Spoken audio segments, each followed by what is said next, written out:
It's 1918, and after 4 years of what was known as the Great War, later renamed to World War I, the German Empire surrendered to the Allied forces of Great Britain, France, Russia, Italy, Romania, Canada, Japan, and the United States. The King of Germany, Kaiser Wilhelm II, was forced to abdicate his throne and flee to Holland, as many Germans felt they hadn't been defeated, but betrayed by their leaders. Among them was a German soldier called Adolf Hitler, who had been a frontline soldier for the vast majority of the war, after being rejected from art school. Germany's defeat in World War I ultimately led to the collapse of the German monarchy, and Friedrich Ebert became Chancellor of Germany's new government. What became known as the Weimar Republic, or Weimar Germany, was born. At the time, a man called Woodrow Wilson was President of the United States, and he proposed a treaty in order to reduce the chances of a further war. On the 28th of June 1919, Woodrow Wilson of the United States, David Lloyd George of Britain, and George Clemenceau of France sat down together at a table at the Palace of Versailles. The three men came to an agreement, and what became known as the Treaty of Versailles was created. Before we cover the treaty's terms, we first need to understand a bit about what the three men who created it actually wanted from it. Woodrow Wilson of the United States did not want to punish Germany too hard. He felt intense punishment towards an already defeated Germany would provoke another war, which he did not want US involvement in. David Lloyd George of Britain disagreed and felt Germany needed to be punished to an extent, but he wanted Germany's economy to thrive so that Britain and Germany could trade. George Clemenceau of France wanted Germany to be punished severely so that it couldn't attack France again. France had lost about double the soldiers of Britain and more than 10 times as many as the United States, who joined the war in 1917. Many of the trench warfare battles had taken place on her soil, and large amounts of northeastern France and the main agricultural and industrial industries had been devastated, inflicting great suffering on the people of France, which Clemenceau wanted justice for. The agreement these three men made was as follows. Germany's army was to be restricted to just 100,000 men, their navy limited to 6 battleships, and they were forbidden from having submarines, tanks, or an air force. The Rhineland, a German area which bordered France, was also demilitarized to create more security in France. Germany was forced to give up 13% of its territory and prohibited from uniting with Austria, a close ally of Germany. Furthermore, Austria-Hungary was home to 12 million native Germans, and it had been split into 13 sovereign countries after World War I. This wasn't part of the treaty, but it left many German minority groups feeling isolated and unsupported, especially with the restriction to reunite in place. The treaty then ordered Germany to claim 100% accountability for starting World War I, and left them with a reparations bill of £6.6 billion, which their war-torn country had no hope of paying. Germans felt insulted by the Treaty of Versailles, and despite Woodrow Wilson proposing it to prevent a future war, the final treaty would lay down the foundation for World War II, as later on when Hitler entered politics, he would constantly bring up the treaty to remind Germans that they weren't welcomed. As time went on, resentment in Germany built. While democratic, Weimar Germany's government was unstable, and Friedrich Ebert was replaced by Philipp Scheidmann after just 96 days in office. Scheidmann then spent just 127 days in office before Gustav Bauer became Chancellor. This cycle continued, and between 1918 and 1933, Weimar Germany had 16 different chancellors, not a sign of political stability. In 1920, it was common that right-wing revolutionists and communists would fight in large groups in the street, in a series of failed attempts to start a revolution. Then in 1922, Germany missed a reparations payment. France argued that Germany could afford to pay it, while Germany argued they had already paid every available fund in their first payment. As instability increased within Weimar Germany, many workers felt underpaid and neglected by their own government, and work strikes became routine, reducing the production of industrial goods and weakening the German economy further. The Weimar government was stuck between a rock and a hard place. They didn't have the money to pay people what they wanted, nor did they have the respect of the German people to order them about, but they knew that without people working, economic collapse was inevitable. To combat this, they began printing more money, to meet the workers' demands. As more money was printed, the true value of each individual unit of currency decreased and prices began to rise massively. Honest, hard-working German people quickly lost all of their savings as inflation commonly reached hundreds of % per month. In fact, it got so bad that people would walk down the street with a wheelbarrow full of money, And when they weren't looking, someone would tip the huge pile of money out from the wheelbarrow and steal the wheelbarrow. This is how worthless the money became.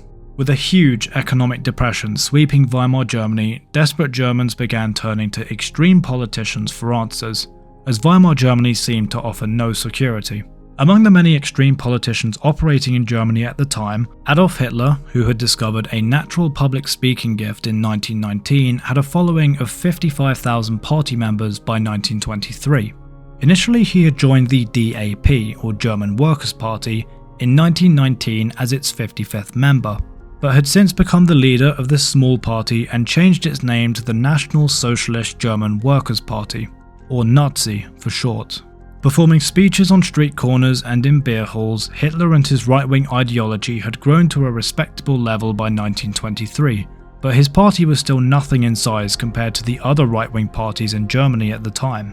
In late 1922, an Italian politician by the name of Benito Mussolini had marched on Rome with more than 30,000 men and successfully seized power of Italy. Hitler was inspired by this, but he had nowhere near enough manpower to successfully overthrow Berlin. Instead, he targeted Munich, the capital city of the German state of Bavaria, and what became known as the Munich Putsch or the Beer Hall Putsch on the 8th of November 1923 took place. Hitler's plan was to interrupt a meeting held between Bavaria's State Commissioner General and head of the Bavarian army. Hitler wanted to use Weimar Germany's hyperinflation crisis to the Nazi Party's advantage, and he wanted to take power of the German state of Bavaria by force and then pressure Berlin to give him power of Germany. But he knew this was a bold move. Hitler was heavily relying on other Bavarian right-wing politicians supporting him, and when they didn't, his 2,000 men were incapable of taking the Bavarian state by force. Hitler fled the scene and was arrested 2 days later. When he appeared in court on the 24th of February 1924, he was charged with treason, which was punishable by execution.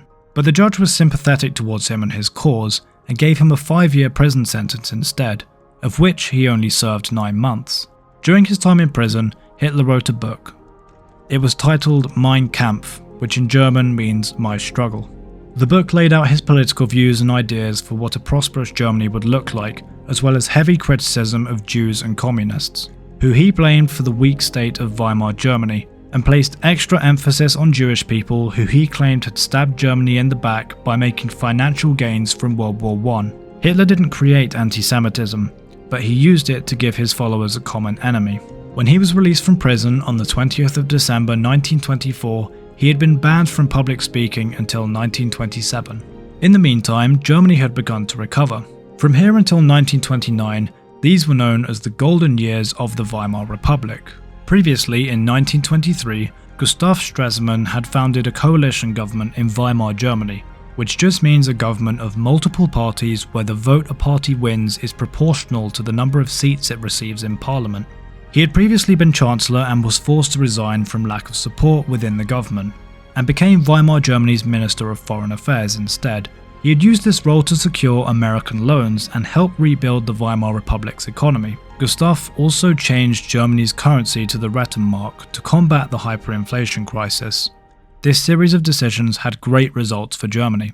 Factories began opening again, and as the economy made a remarkable recovery in a short space of time, people's confidence in Weimar Germany went up, and despite there still being a lot of political instability within the government itself, most German citizens were a lot happier with the way things were.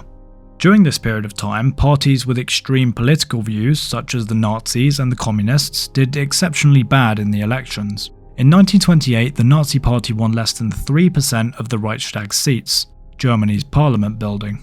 But there were still some issues. The Treaty of Versailles was still in place and still very harsh on Germany, and the land Germany had lost after World War I had been made permanent thanks to the Locarno Pact. Also, many German military and lawmakers were still unconvinced about Weimar Germany, the country's first ever democracy. But the golden age of the Weimar Republic would unfortunately not be permanent. Perhaps if Germany was able to keep flourishing as it had been for the past 5 years, World War II could have been avoided. In October of 1929, the United States stock market crashed. This event is now known as the Wall Street crash. It sent the US economy into financial ruin.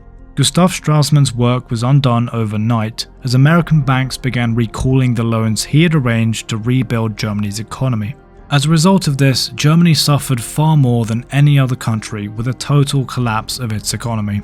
Hitler's moment had come. This was the second major failure in Germany's new Weimar government in 6 years, and Germans were fed up with it. Desperate times called for desperate measures, and the far right and left parties such as the Communists and the Nazis began thriving once again. But compared to the Nazi Party, the Communists were in a constant state of volatility, with arguments within the party preventing them from fortifying who was in charge and what their goals were. By 1931, the Nazis had an extremely large following. The democratic elections of Weimar Germany were still in place, and Hitler was attempting to become German chancellor by democratic means. In 1932, the Nazis became the largest party in the Reichstag, as the hardships of life had not improved. They won 214 of the 608 available seats. But the presidential elections of Weimar Germany had seen Hitler lose to Paul von Hindenburg, with 36% of the vote to Hindenburg's 53%. Then in 1933, political advisors and business leaders managed to convince Hindenburg to appoint Hitler Chancellor of Germany, despite Hindenburg avidly disliking Hitler.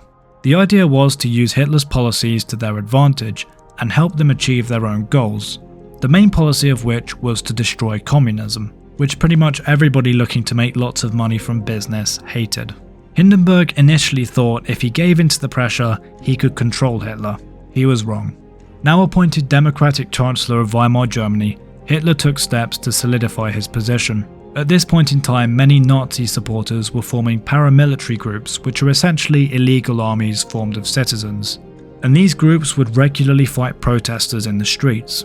Hitler then used the disorder to his advantage, claiming that a communist uprising was inevitable and that he was the only one who could restore law and order in the streets. Then on the 27th of February 1933, the Reichstag, Germany's parliament building, caught fire. Once again, Hitler used the event to his advantage and blamed the communists, demanding emergency powers from Hindenburg. Many believe the fire was intentionally started by the Nazis, and Walter Gemp, who was head of the Berlin Fire Department at the time, said there had been a delay in notifying the fire department of the fire and he was forbidden from using all of his resources to fight it.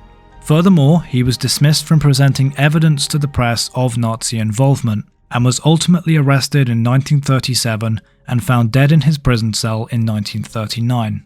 His cause of death was strangulation, which could suggest a staged suicide by hanging.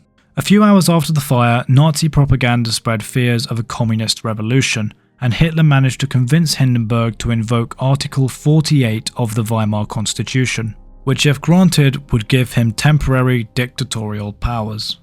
When Hindenburg signed this agreement and declared a national emergency, this gave Hitler the legal right to persecute and oppress any opponent, which he used to arrest more than 4,000 people the day after the fire.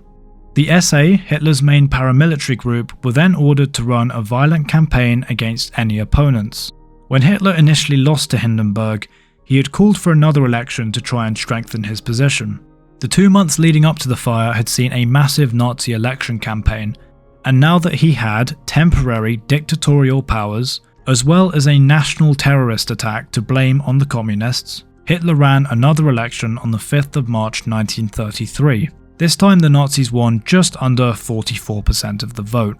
Then on the 23rd of March 1933, Hitler proposed an enabling law in the Reichstag, which if passed would grant him the ability to pass laws without putting them through the Reichstag first. For the vote to be passed, it needed a 2/3 majority support. Hitler had already banned left-wing parties from attending the vote with his emergency powers, and many left-wing supporters had been arrested and sent to Dachau concentration camp, which opened just 3 days earlier. When the vote went ahead on the 24th of March, 444 voted in favour and 94 voted against. Hitler could now pass laws without anybody questioning them. He had also appointed Joseph Goebbels propaganda minister of the Nazi Party on the 13th of March. Now we need to turn our attention to the two groups within the Nazi Party. These were the SA and the SS. The SA had been created in 1920 and was the original paramilitary wing of the Nazi Party, which helped him with the Munich putsch in 1923. The SS was created in 1925 after Adolf Hitler was released from prison, and was originally used as Hitler's personal bodyguards and later on became the replacement for the SA and the perpetrators of the Holocaust. Hitler had now removed most of his competition who were unable to run against him. He was becoming increasingly concerned with the SA, who he saw as his new biggest threat. Ernst Röhm, leader of the SA, had been a member of the original German Workers' Party in 1919, before it became the Nazi Party. Despite this, Hitler was worried about the SA, as many of its members were more loyal to Röhm than to Hitler. On June 30th, 1934, what became known as the Night of Long Knives took place. Hitler was paranoid and wanted to ensure nobody threatened his position. Röhm was arrested along with many other high-ranking SA members. The SA members were executed without trial, and Röhm was given the option for an execution or suicide. On the 1st of July 1934, he was executed by 2 SS guards. Then, on the 2nd of August 1934, Hindenburg died. Hitler still had access to his temporary dictatorial powers, which were in place for 4 years, and with Hindenburg unable to stop him, he ran an election asking the people of Germany if they wanted him to fulfill the role of president and chancellor. Presidents were democratically elected and chancellors were chosen by parliament. When the vote came back with a questionable 89% in favour result, Hitler declared himself Führer of Germany. Weimar Germany was no more, and he was now absolute ruler of the new Nazi Germany, which would go on to commit some of the worst atrocities the world has ever seen and start the deadliest war in human history, which killed more than 50 million people. To put that into perspective, with that amount of people, you could fill Wembley Stadium in London 555 times.